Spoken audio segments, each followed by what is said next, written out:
해외의 한 횡단보도에서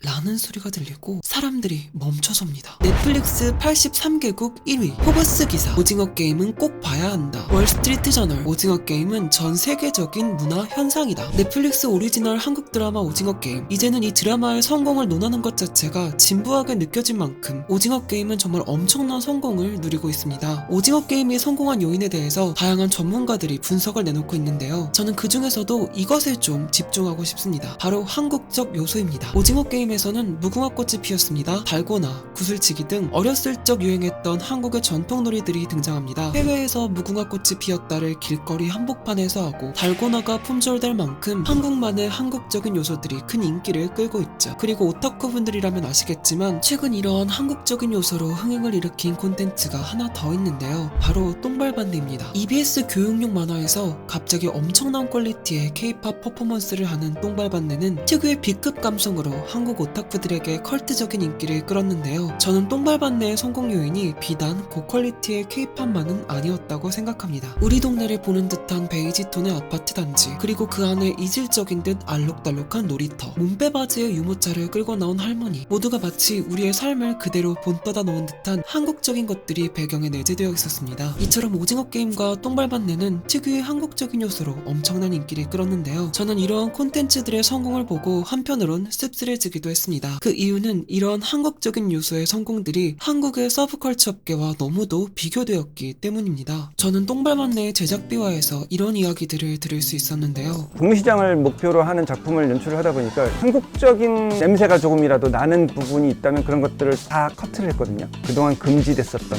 한국적인 문화를 담는 일을 마음 놓고 한풀이 하듯이 했었습니다. 이처럼 지금까지 한국 서브컬처에서는 수출 당시 현지화를 쉽게 하기 위해 한국적인 요소를 넣는 것이 암묵적으로 금지되어 왔었다는 사실을 듣자 조금은 착잡한 기분이 들었습니다. 그리고 돌이켜보니 이처럼 한국적인 요소가 배제되는 것을 넘어 일본적인 요소로 대체되는 경우 또한 굉장히 많았다는 것을 새삼 느꼈는데요. 한국 서브컬처계에서 꾸준히 대두되고 있는 과도한 외색 문제가 바로 그 예시입니다. 한국의 게임과 웹툰에서는 한국의 작품임에도 작중에 등장하는 문화나 요소가 일본처럼 묘사되는 경우가 굉장히 많았는데요. 첫 번째로 학교 문화의 혼동입니다. 한국의 웹툰에서는 입학식 날 따사로운 날씨에 벚꽃잎이 휘날리는 연출이 종종 등장하는데요. 설레는 새학기를 연출하기 위해 표현되는 장치인 경우가 많지만 사실 한국의 개학은 3월이기 때문에 벚꽃과는 거리가 멀고 오히려 외투를 입을 만큼 추운 경우가 많습니다. 현실적인 한국 묘사로 정평이 난 웹툰 연애혁명에서도 이를 잘 표현해주고 있는데요. 애니를 많이 보신 분들은 알고 계시겠지만 벚꽃이 피고 흩날리는 꽃잎 아래에서 입학식을 하는 것은 일본의 모습입니다. 뿐만 아니라 한국 학교를 배경으로 하는 웹툰임에도 옥상이 일본처럼 묘사되는 경우도 있는데요. 난간이 아니라 철조망으로 만들어져 있고 항시 개방되어 있어 종종 식사를 하거나 학생들이 모여 시간을 보내는 모습들이 등장하는데요. 한국의 옥상은 대부분 철조망이 아니라 난간으로 이루어져 있고 안전 문제로 인하여 대부분 개방되어 있지 않아 학생들이 자유롭게 식사를 하거나 시간을 보내는 경우는 보기 드뭅니다. 이러한 옥상의 형태는 일본의 애니메이션에 등장하는 전형적인 클리셰로 철조망으로 된 옥상에서 친구들끼리 도시락을 먹거나 고백 편지를 주고받는 모습을 보신 적이 있으실 것입니다. 두 번째는 일상 문화의 혼동입니다. 많은 웹툰에서 남이 자신의 이야기를 하자 멀리 떨어져 있는 당사자가 재채기를 하곤 누가 내 얘기를 하나? 라는 장면이 등장하는데요. 사실 이것 또한 일본의 문화입니다. 일본에는 재채기를 한 번 하면 누가 내 좋은 이야기를 하는 것이고 두 번 하면 내 욕을 하는 것이며 세 번 하면 나를 좋아하고 있는 것이라는 미신이 있는데요. 이 미신은 일본 애니메이션에 자주 클리셰로 등장하기에 오타쿠 분들이라면 많이 익숙하실 것입니다. 하지만 사실 남이 자신의 이야기를 할 때 한국의 문화는 귀를 후비는 것이며 귀가 간지러운 걸 보니 누가 내 얘기를 하나? 라는 일상적 표현에서도 확인할 수 있습니다. 또 많은 웹툰에서 사죄의 의미로 두 손을 모아 바짝 엎드리는 모습들을 볼 수 있는데요. 사과의 의미로 절을 하는 것은 일본의 문화 도계자에 가깝습니다. 일본에서는 가장 큰 사죄의 행위로 바닥에 납작 엎드려 절을 하는 도계자라는 풍습이 있는데요. 한국에서 절은 감사와 예절의 의미이며 사죄의 의미로 절을 하는 경우는 전혀 없다시피 합니다. 사실 한국 문화에서 가장 큰 사죄의 행위는 무릎을 꿇고 비는 것이며 실제로 많은 드라마에서도 용서받지 못할 잘못을 했을 때 무릎을 꿇고 비는 모습이 등장하는 것을 보아도 알 수 있습니다. 이외에도 한국어 문법보다는 일본어의 문법에 가까운 번역체의 남용 등 한국임에도 일본적인 요소가 등장하는 경우가 굉장히 많았습니다. 실제 현실도 아닌 가상세계인데 이런 자잘한 고증은 달라도 되는 거 아닌가요? 저 또한 온전한 가상세계라면 이런 고증의 오류가 있어도 크게 문제될 건 없다고 생각합니다. 그러나 문제는 이러한 문화의 대체가 현대 한국을 배경으로 하는 작품에서 일어난다는 것인데요. 이러한 한국 문화의 외색 대체가 성행할 때의 문제점은 첫 번째로 우리의 일상에까지 영향을 미치기 때문입니다. 여러분 어린 시절 투니버스에서 이런 주의문을 보신 적 있을 겁니다.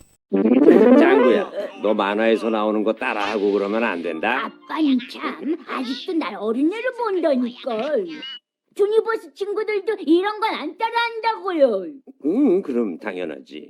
연령대가 높은 소비층은 이러한 문화의 대체를 보고도 영향을 받지 않을 수 있지만 연령대가 낮은 소비층은 이러한 외색 문화의 대체에 노출될 경우 문화인식에 대한 혼란을 느낄 수도 있기 때문입니다. 이러한 대체가 계속해서 이루어진다면 언젠가는 우리나라에서도 재채기를 할 때 누가 자기 이야기를 하나?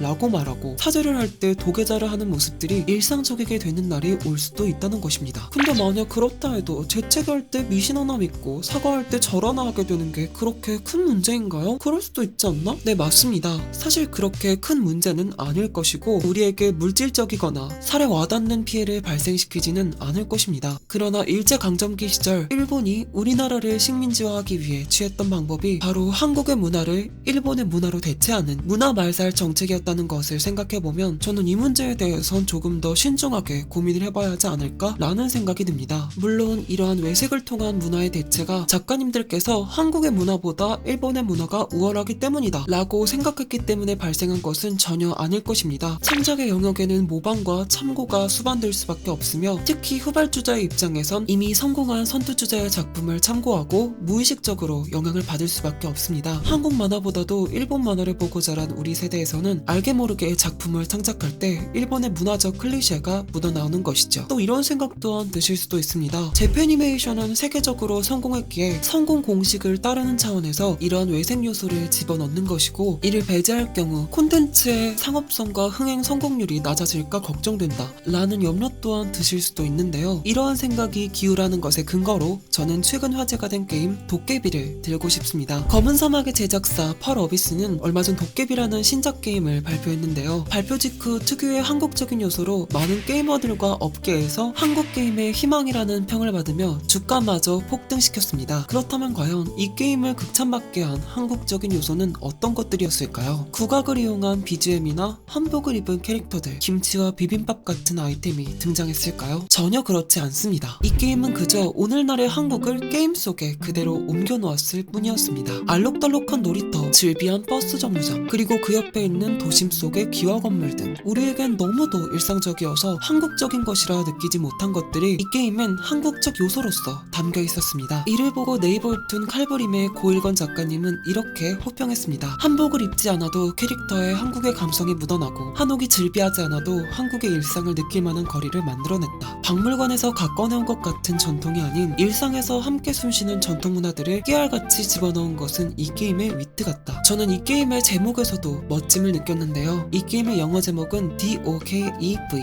즉 도깨비입니다. 수출을 위한 영어 제목을 다른 영단어로 바꾸지 않고 여전히 도깨비라는 우리말을 고수하는 모습. 한국의 히트작 드라마 도깨비의 영어 제목이 고블린이었다는 것을 생각하면 더더욱 펄어비스가 이 게임을 통해 내비치는 우리 것에 대한 자신감과 포부에 찬사를 보내고 싶었습니다. 또 오징어 게임에서도 이러한 자신감이 엿보였는데요. 오징어 게임의 가장 유명한 명대사 기억하시나요? 우리는 깐부잖아. 깐부 또한 일본어로는 나카마, 영어로는 크루, 팀 등 대체할 단어가 많았지만 대체하지 않았습니다. 俺たちは幹部だろ We are 간부, aren't we? 저는 가끔씩 떡볶이를 떡볶이가 아니라 스파이시 라이스 케이크로 표기하는 경우를 종종 봤는데요. 이걸 보고 꼭 이렇게 할 필요가 있을까? 라는 생각이 들 때가 있습니다. 여러분, 또 똠양꿍이 혹시 어떤 의미인지 아시나요? 똠은 끓이다, 얌은 타이식 샐러드의 일종, 꿍은 새우라는 뜻인데요. 우리는 똠양꿍을 똠양꿍이라고 부르지 새우 샐러드 탕이라고 부르지는 않지 않나요? 우리나라는 이처럼 타국에게 우리 것을 내보일 때 때때로 지나친 배려를 한다는 생각이 들었습니다. 우리 것을 처음 접할 외국인들에 대한 배려는 너무도 중요하지만 그 배려가 우리나라의 자부심을 낮추는 것처럼 여겨질 수도 있겠다는 점은 한 번쯤 고민해봐야 할 것 같다고 느껴졌습니다.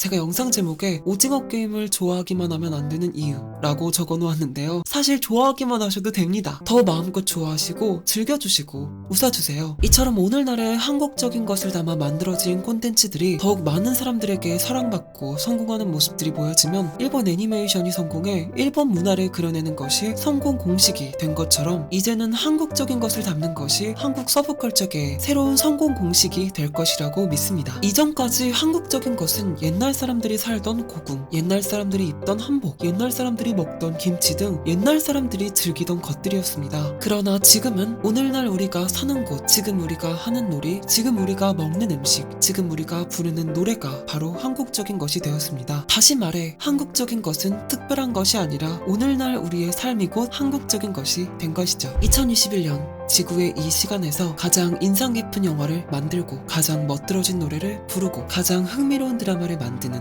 우리의 눈부신 삶은 배제될 만큼 볼품없지도 배출될 만큼 열등하지도 않다고 생각합니다. 오늘날 우리나라의 행보가 보여주는 반짝인 만큼 우리의 삶을 담은 콘텐츠를 빚어내는 방식 또한 더 반짝일 수 있기를 바랍니다. 여기까지 덕질하며 분석하는 덕분이었고 그럼 오늘도 여러분 덕분입니다.